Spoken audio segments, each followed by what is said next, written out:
Assalamu alaikum warahmatullah and welcome to the course. My name is Farooq and I'm happy to help you in programming 8051 microcontroller.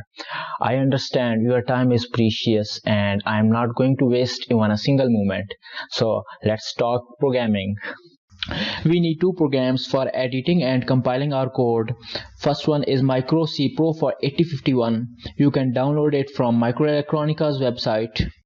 And other one is Sublime Text Editor. It is good tool for editing our codes.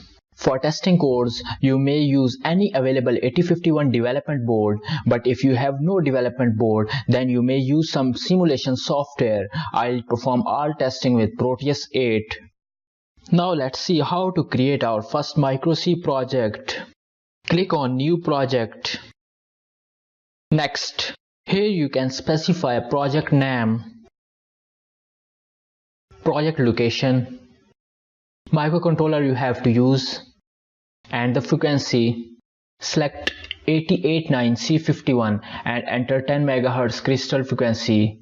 If you are going to use some 8051 development board for testing codes, then you have to check crystal connected on that board and you will have to enter same frequency here as on development board. Okay, now click Next. I'll be using small memory model for all example codes. We select compact or large memory models when we interface 8051 with external data memory.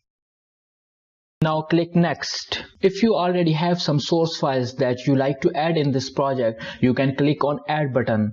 Otherwise, can press Next. Next. Okay, you can now press Finish button. Great, now we can code our first application.